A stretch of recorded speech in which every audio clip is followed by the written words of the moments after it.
Metamask and Base both announced tokens, perp DEX wars create overnight millionaires, and what's the next catalyst for the NFT market? Ladies and gentlemen, welcome back to another Crypto Gorilla video. As usual, I'm not a financial advisor. Hit the subscribe button and let's jump right into it. Starting off with token airdrops, as Q4 is shaping up to potentially be filled with a ton of free liquidity pumped into our wallets. And the first one on today's list is going to be Metamask. That is right. They have finally come out and said that a mask token is coming, and it's sooner than we think, which, look, the first mention that I found of mask from Joe Lubin, the guy in this video, is in November of 2021, literally when I started making NFT videos. And here he said, it's in a reply to somebody saying, hey, Coinbase is coming to eat your lunch with their browser extension. And here he says, when mask, stay tuned. Now, the funny part about this is both Base and Mask announcing tokens at the same time. But for them to say it's coming sooner than we think, we've all been waiting 4 years plus for this token. So hopefully when they say soon, it means Q4. Now, we have no idea what the official date is. We have no idea what the requirements will be.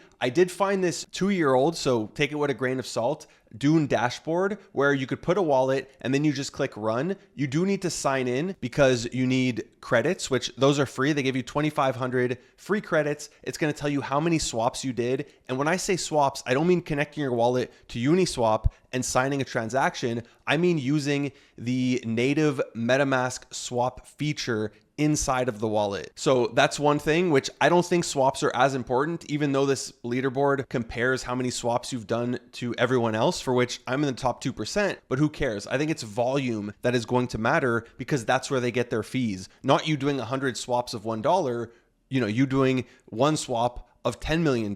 So I'm assuming it's going to be things like swaps, how many bridges you did in the wallet, how many transactions you've signed with your MetaMask wallet, all the fees you've paid. And then they also had this like questing feature at one point not too long ago in July. We actually covered it in a previous video. And to be honest, I hadn't even done this. They put $5,000 over 10 weeks, so $500 a week as the prize, which is really embarrassing for Consensus and MetaMask in my opinion. And now when I click the link, it just doesn't work. It doesn't open anything up. So I don't know if that's going to matter. Hopefully not, but I really think it's how much money you spent in fees in their wallet. But at this point, so many people have like 100 MetaMask addresses each. I don't know how good the airdrop's going to be. Let's just keep our fingers crossed. Free money, but I'm really not trying to get my hopes up with this one. Now, the second one is going to be Base, who did say they would never do a token. And now they've come out and posted on the main account that they are beginning to explore a network token. They're still trying to figure out the specifics. Is it going to be a governance token or whatever? So it does seem pretty far off before we get this. I really doubt it's going to be Q4, but this is something I'm going to start to actively farm and try to get, especially as a creator, because Jesse did an interview here and he spoke specifically to creators, even though the question was about creators, but he spoke about using Zora, about using Base app. There's also Farcaster, which is just a version of Twitter. So I'm just going to start posting everything I post on Twitter onto Farcaster and increase my odds of getting an airdrop as well as a big airdrop. Now, the third one, which this one might be a reach, is going to be Polymarket. It's the biggest prediction market out there, and they really led the whole prediction narrative going on like mainstream news and everything. They were really big during the US elections, pretty much the only ones or the first ones to call the Trump victory when mainstream news was still like pretending the other side had a chance. And we have here that they filed forms with the SEC for other warrants, which typically means a token warrant. So there's chances here that we do get a token out of Polymarket, and I have multi-5-figure volume on Polymarket. So I would love for them to do an airdrop and, just repay some of my losses betting on the most random stuff. Now, outside of those ones, which did make headlines over the week as they're new to us, like new narratives, there's a ton of token airdrops that I've been waiting for. Of course, I'm actively farming the Opensea Foundation and Abstract tokens or platforms. I'm also looking forward to moonbirds. I currently have 6. I'm trading them, but I'm at least holding 4 for a while, as I think those floors are just going to go up. We have Monad, which did just open up pre-market trading on Mexi. So a lot of people think Monad is going to be coming in October. Of course, we have Mega ETH, which I put 1 ETH investment for the Fluffle a while back. I don't know what's happening with that. They still have to sell 5,000 of those Fluffle NFTs. However, ETH has 2x in price, so I really don't know how that's going to work. Then we have Ethos, which I've also farmed a little bit. And then we have the perp dexes, which this is a really good segue into the perp dex war that we had this week. But the main one, of course, is Hyperliquid, which everybody is waiting for their season 2 airdrop, expecting it to happen in November. At least those are the rumors I've heard. And if we compare the first airdrop to the second one, like when this token first came out, I believe it was trading around $3 or $4 and people got airdrop 6 to 7 figures. Now it's at $50. It's over 10x, even closer to 20x where it was at that time. So this could be one of the biggest airdrops we've ever had. So I'm still staking Hype. I'm still doing a bunch of stuff on hyperevm. I have a tutorial for that. I'll link it in the description down below. But the other one that I'm actively farming is going to be EdgeX. And I also have a video for this. I'll link it in the description down below. They're doing really well in terms of revenue. They're constantly in the top 10. They have over $1 billion a day in volume. And in that video that I released, I talked specifically about how much points they're going to do, how much each point is going to be worth. They currently have 4.1 million points that they've handed out with a maximum of 250,000 per week that are given out to traders, people who refer others, and so on. Referral link in the description down below. So I'm estimating that they're going to launch end of November, early December, meaning there's like 9-10 weeks left, depending how many points or how much volume they get every week and how many points they give out. I think it's going to land somewhere between 6 and 7 million points on the high end, unless farming really picks up in November as people get excited for the airdrop. And I actually did like some calculations here. If they do 6 million points and they give away, let's say 25%, they said they want to match Hyperliquid. Hyperliquid did 31% of their supply in the first airdrop. If they just hit 500 mil FDV, which looking at all the perp tokens this week, that is more than possible. Each point would be worth $21. If they do 30%, it's going to be 25. If they hit a bill, which we're going to look at these tokens soon, a lot of them are at 2, 3, 4 bill. Each point is worth $42. So I'm continuing to farm this one as I think it's going to be good. A lot of people are farming things like Lighter. However, we don't have the revenues on Lighter. That's the downside to it. But continuing in this whole perp dex war thing, this week we had one of the craziest runners, like the craziest narratives I've seen. We had Aster, which is a competitor to Hyperliquid on the Binance Smart Chain that CZ, started to shill on the timeline. And then a lot of people were pointing to this old video that he did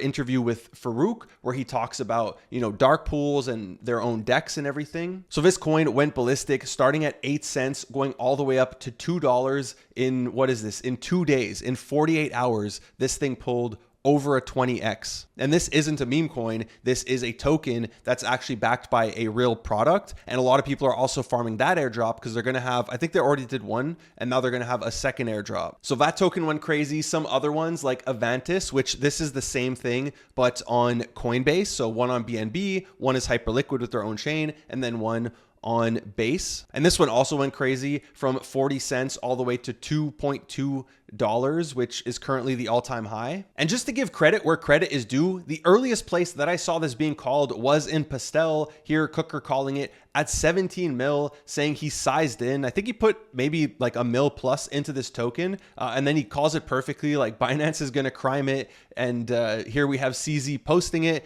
And then it just went to the moon. I saw his P&L. He was up over like $5 million on this token. He also caught Avantis. He caught a few other runners on BNB. Just 2 weeks ago, he caught cards. He was up like 600K there. So he's really the best conviction trader that I know in the space. And I can't think of any other group that is better than Pastel for tokens. So if you want to join, there's a ref link in the description down below that will get you a discount. But next, let's take a look at the NFTStrategy Coins, which I was really excited for, especially with the success of PunkStrategy, which we spoke about last week, the token that has a 10% fee. They use 80% of those fees to go and sweep the floors of CryptoPunks. So I was really excited when they announced 5 new tokens. Now the Twitter is currently currently suspended, so I can't show you a lot of the tweets, but pretty much what happened is they announced that they were going to do a Bored Ape token, a Pudgy token, a Crypto DBs token, a Moonbirds token, and a MeBits token, which is great because it was going to pump the floors of all those collections. Now, the way they were setting it up to block the snipers, if you buy in within the first hour and a half, there was a descending tax. So it starts at 95%, meaning if you put in 1 ETH in the first minute,